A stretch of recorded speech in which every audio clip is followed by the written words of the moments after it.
Assalamualaikum warahmatullahi wabarakatuh. Alhamdulillahilladzi arsala rasulahu bil huda wa dinil haqq liyudhhirahu 'ala ad-din kulli walau karihal musyrikun. Asyhadu an la ilaha illallah wahdahu la syarika lah wa asyhadu anna Muhammadan abduhu wa rasuluh.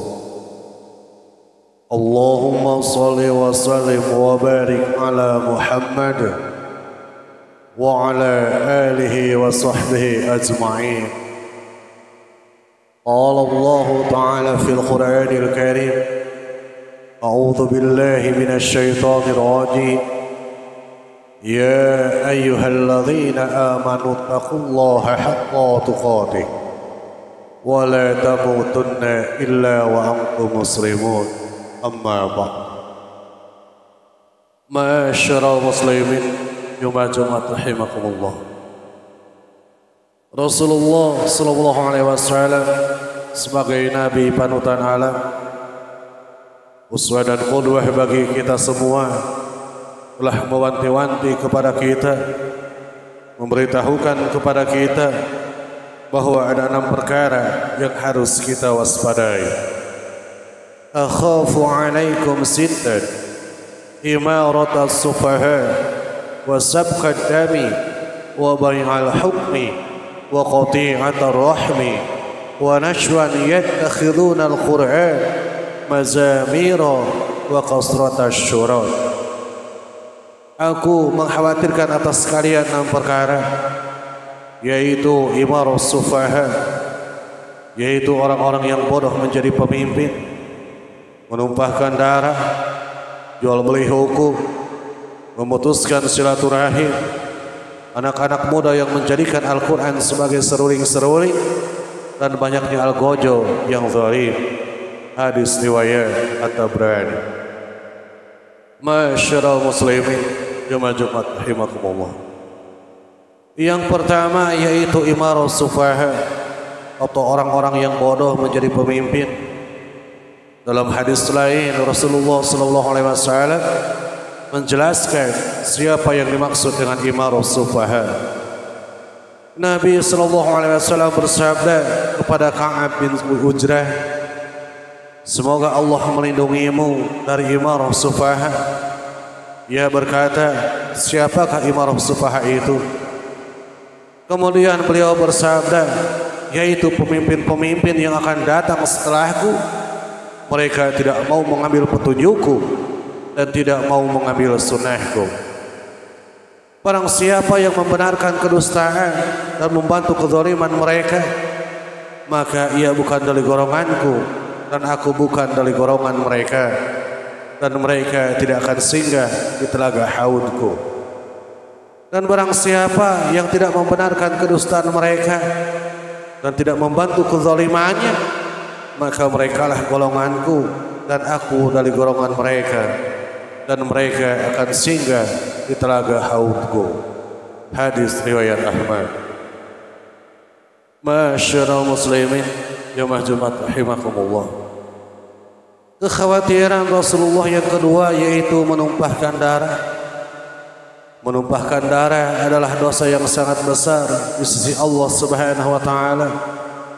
Allah Subhanahu wa taala berfirman di surat Al-Isra ayat 33 yang artinya, janganlah kamu membunuh orang yang diharamkan Allah kecuali dengan suatu alasan yang benar. Siapa yang dibunuh secara teraniaya, sungguh kami telah memberi kekuasaan kepada walinya, akan tetapi janganlah dia walinya itu melampaui batas dalam pembunuhan. Sesungguhnya ia adalah orang yang mendapat pertolongan. Di ayat lain Allah Subhanahu wa taala menyebutkan bahwa membunuh seorang manusia dengan tanpa alasan yang benar sama dengan membunuh seluruh manusia. Allah Subhanahu wa taala berfirman, oleh karena itu kami menetapkan suatu hukum bagi Bani Israel, bahwa siapa yang membunuh seseorang bukan karena orang yang dibunuh itu telah membunuh orang lain atau karena telah berbuat kerusakan di muka bumi, maka seakan-akan dia telah membunuh semua manusia. Dan sebaliknya, siapa yang memelihara kehidupan seorang manusia, ia seakan-akan telah memelihara kehidupan semua manusia. Quran surat Al-Maidah ayat 32. Masyarul muslimin jemaah Jumat rahimakumullah. Kekhawatiran Rasulullah yang ketiga yaitu terjadinya jual beli hukum. Yang dimaksud dengan jual beli hukum adalah suap menyuap agar seorang hakim tidak menghukumi dengan hukum yang adil. Dan ini adalah dosa yang sangat besar dan mendatangkan laknat dari Allah Subhanahu wa taala. Karena tugas kewajiban seorang hakim adalah menghukumi manusia dengan adil sesuai dengan Al-Qur'an dan Sunnah. Maka jika hukum dapat dibeli dengan uang, akan hancurlah negeri dan binasalah manusia. Kebatilan akan merajalela dan berakhir dengan datangnya azab dari Allah Subhanahu wa taala. Nabi Muhammad sallallahu alaihi wasallam telah melaknat orang yang memberi uang suap dan yang menerima uang suap. Beliau bersabda, la'anallahu ar-rasya wal murtasya fil hukmi. Semoga Allah melaknat orang yang menyuap dan orang yang menerima suap dalam hukum. Hadis riwayat Ahmad. Masyarul muslimin jemaah Jumat rahimakumullah. Kekhawatiran Rasulullah atas umatnya yang keempat yaitu memutuskan silaturahim. Islam telah memerintahkan untuk menyambung silaturahim kepada orang-orang yang mempunyai kekerabatan dengan kita. Allah telah menjanjikan pahala yang besar bagi orang yang menyambung silaturahim di akhirat kelak dan menganugerahkan karunia yang besar di dalam kehidupan dunia. Di antara keutamaan silaturahim adalah sebagai bentuk kesempurnaan iman seseorang. Nabi sallallahu alaihi wasallam bersabda, "Wa man kana yu'minu billahi wal yawmil akhir falyasil rahimah." Barang siapa yang beriman kepada Allah dan hari akhir, hendaklah ia menyambung rahimnya. Hadis riwayat Bukhari dan Muslim. Dan di antara keutamaan lainnya dari silaturahim yaitu dapat meluaskan rezeki dan memanjangkan umur. Rasulullah sallallahu alaihi wasallam bersabda, "Man sarrahu ayyubsata lahu fi rizqihi aw yunsi'a lahu fi atharihi falyasil rahimah." Barang siapa yang suka diluaskan rezekinya dan dipanjangkan umurnya, maka hendaklah ia menyambung silaturahim. Hadis riwayat Bukhari dan Muslim. Masyarul muslimin jemaah Jumat rahimakumullah. Kekhawatiran Rasulullah terhadap umat ini yang kelima yaitu adanya anak-anak muda yang menjadikan Al-Quran sebagai seruling-seruling. Di hadis lain Rasulullah sallallahu alaihi wasallam bersabda, "Laisa minna man lam yataghanna bil Qur'an." Bukan dari golongan kami orang yang tidak taghani atau membaguskan suara ketika membaca Al-Quran. Hadis riwayat Al-Bukhari. Para ulama berbeda pendapat mengenai makna taghani atau membaguskan suara. Sebagian mereka mengatakan bahwa maknanya adalah mencukupkan diri dengan Al-Quran. Sebagian lain mengatakan bahwa maknanya adalah membacanya dengan nada sedih. Sebagian lain mengatakan bahwa maknanya adalah membaguskan suara ketika membaca Al-Quran. Kemudian Al-Hafiz berpendapat bahwa makna-makna tersebut masuk ke dalam hadis tersebut. Beliau berkata, semua pendapat-pendapat tersebut dapat dikumpulkan, yaitu membaguskan dan mengeraskan suaranya dengan nada sedih, mencukupkan diri dengannya, dan tidak membutuhkan yang lainnya, mencari kekayaan jiwa dengannya. Dan membaguskan suara dalam membaca Al-Quran bukanlah dengan nada-nada yang diada-adakan. Imam Ibnu Katsir rahimahullah berkata, yang diminta oleh syariat adalah membaguskan suara yang membangkitkan keinginan untuk mentadaburi Al-Quran, memahami, khusyuk, tunduk dan taat.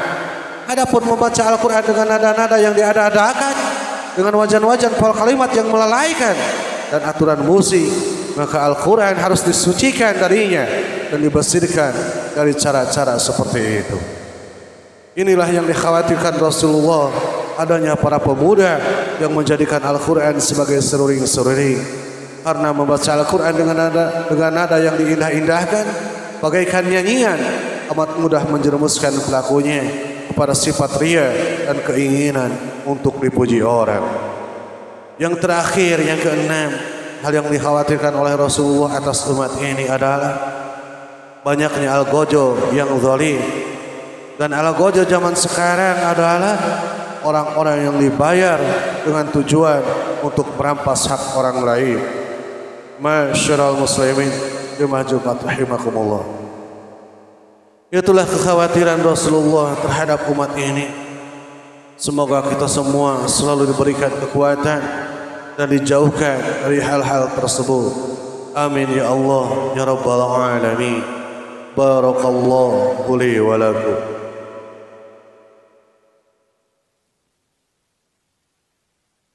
Alhamdulillahilladzi amarna bittaqwa wa nahana 'ani ittiba'il hawa.